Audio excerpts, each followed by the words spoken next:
Livro Maestria, de Jorge Leonard. As chaves do sucesso e da realização pessoal. Capítulo 3. A guerra dos Estados Unidos contra a maestria. Se você está planejando embarcar numa jornada de mestre, poderá surpreender-se resistindo a tendências atuais da vida norte-americana. Nossa sociedade, excitada pelo consumismo, empenha-se de fato numa guerra total contra a maestria. Vemos isso muito claramente em nosso sistema de valores. Os valores foram inculcados através da extensão familiar, dos anciãos da tribo ou da aldeia, dos esportes e dos jogos, do sistema de aprendizagem ou da instrução tradicional, do adestramento e da prática religiosa e da cerimônia espiritual e secular. Com o enfraquecimento ou desaparecimento da maioria desses agentes, os valores nos Estados Unidos assumiram um jeito novo e estranho. Nossa sociedade está agora organizada em torno de um sistema econômico que aparentemente exige um nível alto e contínuo de gastos consumistas. Oferecem-nos um número sem precedentes de opções que nos diz respeito ao modo como ganhamos o nosso dinheiro. Precisamos ter alimentos, roupas, casa, transporte, cuidados médicos, mas dentro de certos limites podemos escolher entre muitas alternativas. Somos também seduzidos por uma deslumbrante exibição de coisas que não necessitamos: aparelhos de vídeo, cruzeiros de férias, lanchas velozes, fornos de micro-ondas. Cada vez que gastamos dinheiro, proclamamos o quanto valemos. Não existe prova mais clara nem mais direta. Dessa maneira, todos os convites para se gastar dinheiro, anúncios em jornais e revistas, comerciais de rádio e televisão, mala direta, etc., preocupam-se, em primeiro lugar, com a inculcação de valores. Eles se tornaram, com efeito, os principais atribuidores de valor desse século. Preste atenção aos comerciais de televisão. Que valores eles pregam? Alguns apelam para o medo. Compre cheques de viagem porque é provável que você seja assaltado na próxima viagem. Outros apelam para a lógica e até para a economia. Nosso automóvel compara-se favoravelmente aos principais concorrentes e é mais barato. Alguns para o esnobismo. Numa casa de campo elegante, pessoas vestidas de acordo com a última moda bebem certa marca de água com gás. Outros para o hedonismo puro. Num dia de inverno miserável numa cidade, um casal jovem passa, por acaso, por uma agência de turismo. Seus olhos focalizam a réplica de um cartão de crédito na vitrine e o casal é instantaneamente transportado para um paraíso tropical de sonhos. Continue prestando atenção e verá um padrão básico emergir.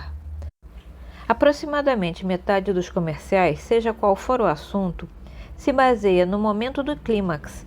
O bolo está pronto, a família e os convidados, todos com o rosto iluminado, estão reunidos para ver uma adorável criança de 3 anos soprar as velhinhas. A corrida foi disputada e ganha. Jovens bonitos pulam para cima e para baixo em êxtase, enquanto pegam latas geladas de Coca Diet. Os homens são mostrados trabalhando em seus serviços por 1,5 segundos e depois é a hora da cerveja Miller. O que a vida tem de melhor, ensinam esses comerciais, é uma série infindável de momentos de clímax. As comédias de costumes, as novelas, os espetáculos de crimes e TV seguem todos a mesma programação excitante. 1. Se você fizer observações divertidas durante meia hora, tudo funcionará muito bem a tempo para os comerciais de encerramento. 2. As pessoas são um tanto maldosas, não trabalhe demais e fique rico depressa. 3. Nenhum problema é tão sério que não possa ser resolvido num piscar de olhos, assim que aparece o cano reluzente de um revólver. 4. A fantasia mais estranha que você for capaz de imaginar poderá realizar-se instantaneamente e sem qualquer esforço. Em tudo isso, o conteúdo específico não é tão destrutivo para a maestria quanto para o ritmo. Uma epifania segue-se a outra. Uma fantasia empurrada pela fantasia seguinte. É clímax sobre clímax, não há fase de estagnação. O caminho do clímax sem fim. 2 gerações de norte-americanos cresceram na era da televisão, durante a qual o consumismo obteve um domínio sem precedentes sobre nosso sistema de valores. Não é de surpreender que muitos de nós tenham a ideia de que a vida por direito deve se consistir num clímax depois de outro. Assim sendo, o que fazer quando a nossa existência cotidiana não se ajusta a isso? Como observar esses momentos de clímax que nos chegam sem instrução, sem disciplina, sem prática? É fácil, tome uma droga. É evidente que isso não dá certo. A longo prazo, acaba por destruí-lo. Mas quem na cultura popular e comercial tem muita coisa para dizer a respeito do longo prazo? Quem estaria disposto a advertir nas mensagens comerciais que toda e qualquer tentativa de conseguir uma série interminável de momentos climáticos, provocados ou não por uma droga, acaba desse jeito? A epidemia de jogos que atualmente se dissemina pela nação mostra como se tornou explícita e gritante a campanha contra qualquer esforço a longo prazo. Um anúncio na loteria de Illinois mostrava um homem zombando das pessoas que compravam ações de poupança e insistindo que a única maneira de uma pessoa comum tornar-se milionária é jogar na loteria. O primeiro comercial visto durante um programa especial da ABC sobre a crise em nossas escolas secundárias mostrava uma discussão de assuntos triviais num grupo de moças atraentes. As modelos escolhidas para o comercial deviam ter, com toda certeza, mais de 21 anos, mas poderiam passar muito bem por secundaristas. Vou pela Transam, dizia uma delas. Outra informava as amigas que passaria as férias no Havaí. Uma terceira declarava que iria ganhar o prêmio de $50 mil em dinheiro. Embora não parecesse haver dúvida nenhuma na cabeça daquelas jovens de que ganhariam os prêmios em questão, estatisticamente elas tinham muito mais probabilidade de morrerem afogadas numa caixa d'água, numa fossa sanitária ou em qualquer outra coisa parecida. Um comercial de rádio sobre um tipo de aposta dramatizava a história de um rapaz que se sentia envergonhado por ter sido visto pelo irmão preparando um hambúrguer num restaurante de pratos rápidos. Ele explica que está trabalhando para comprar entradas para um jogo de futebol. O irmão lhe pergunta por que fez isso, se pode tentar arrumar as entradas jogando na loteria. O rapaz se convence imediatamente, queima o hambúrguer que está preparando, serve as batatas fritas ainda congeladas, dizendo: pouco me importa. Vou ganhar as entradas, não preciso desse emprego. Se você pudesse discernir algum tipo de inteligência central em todas essas mensagens comerciais, chegaria à conclusão de que o país está empenhado na própria destruição. De qualquer maneira, poderá desconfiar que a incidência desproporcionada ao abuso de drogas nos Estados Unidos, sobretudo de drogas que proporcionam uma viagem rápida, não deriva tanto de impulsos imorais ou criminosos quanto de um impulso perfeitamente compreensível de reproduzir a visão norte-americana mais evidente e mais compulsiva da boa vida, uma série interminável de momentos de clímax. Essa visão não é tão somente invenção da televisão. Pessoas na retórica da marcação de pontos, não importa o modo como você vence, mas vença. Da aprendizagem sem esforço, das celebridades instantâneas, dos milionários instantâneos e do dedo número 1 erguido no ar quando você marca um ponto pelo menos uma vez. É a visão empresarial dos Estados Unidos até entre jovens traficantes de gueto.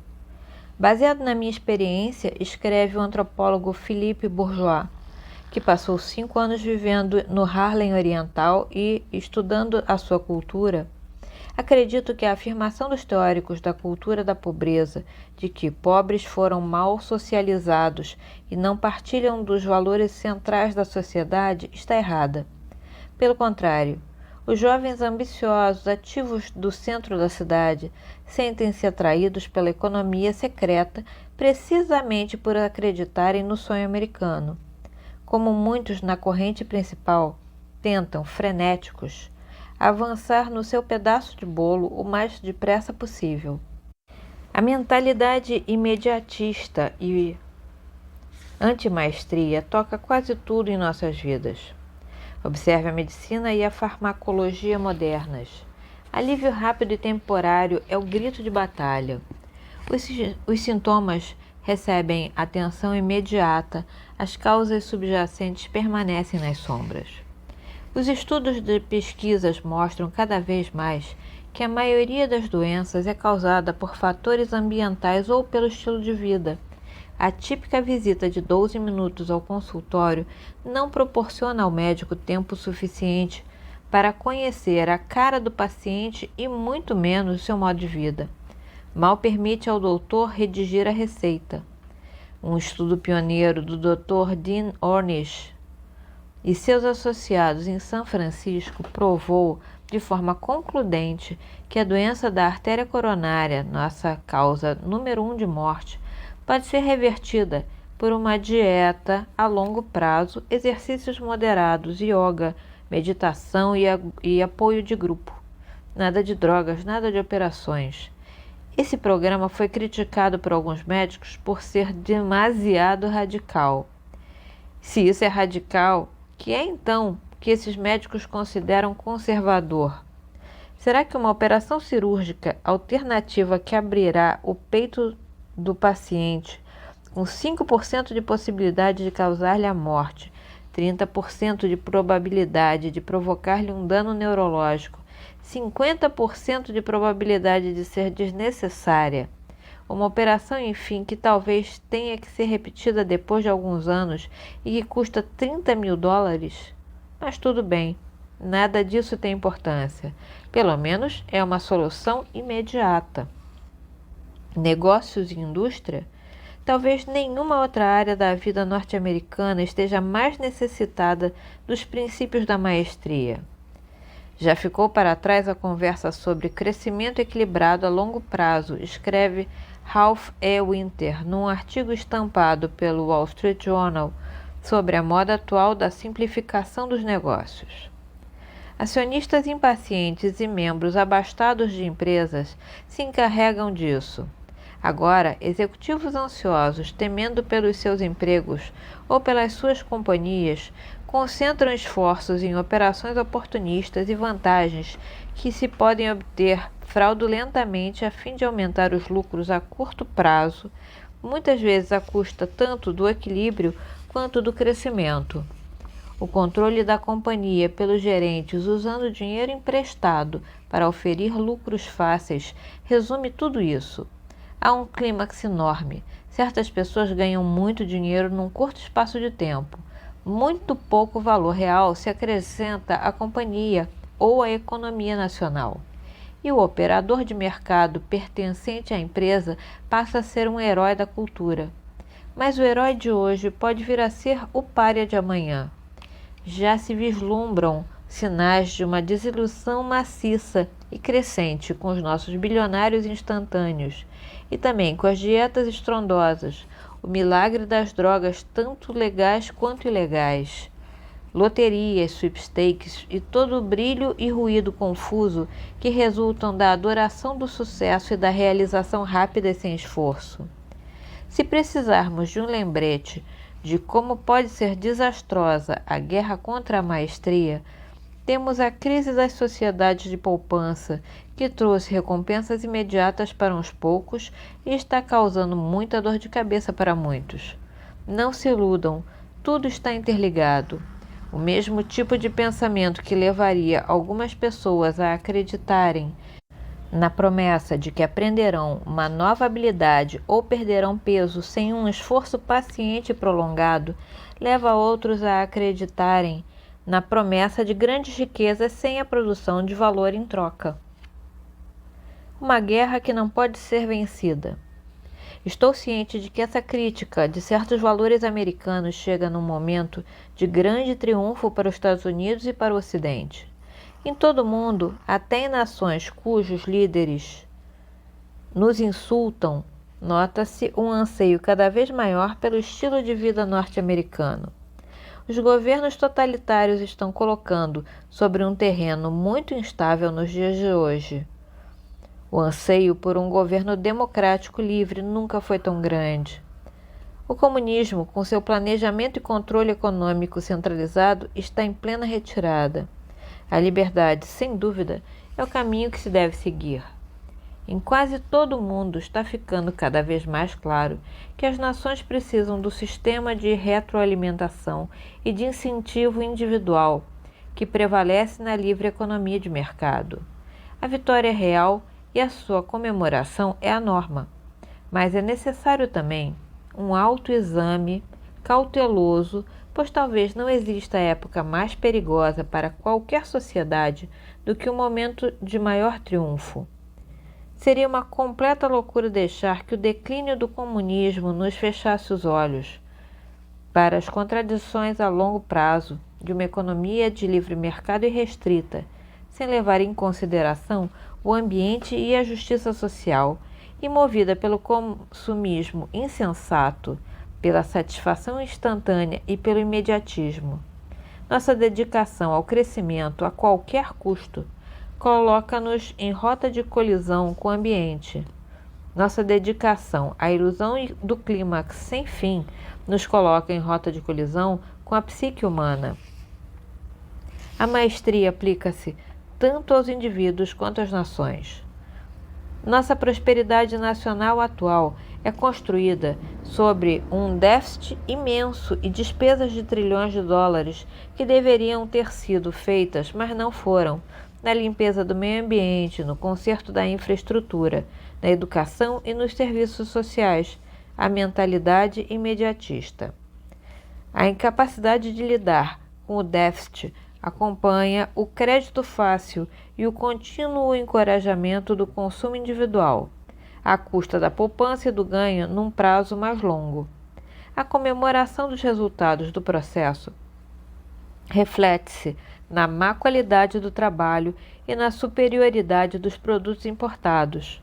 Os apelos comerciais urgentes que pintam a vida como uma série de momentos de clímax relacionam-se com as epidemias atuais do abuso de drogas e do jogo. As prateleiras cheias nos supermercados e as pistas cheias das grandes estradas não compensam os gritos lamentáveis das crianças do crack, o desmoronamento da aprendizagem dentro e fora das escolas e a disparidade cada vez maior entre ricos e pobres. Os Estados Unidos ainda são a mais emocionante das nações. Sua liberdade, sua energia, seu talento para inovação ainda inspiram o mundo, mas o nosso tempo de bem-aventurança pode estar acabando. A longo prazo, a guerra contra a maestria, o caminho do esforço paciente e dedicado, não ligado a resultados imediatos, é uma guerra que não pode ser vencida. Fim do capítulo 3.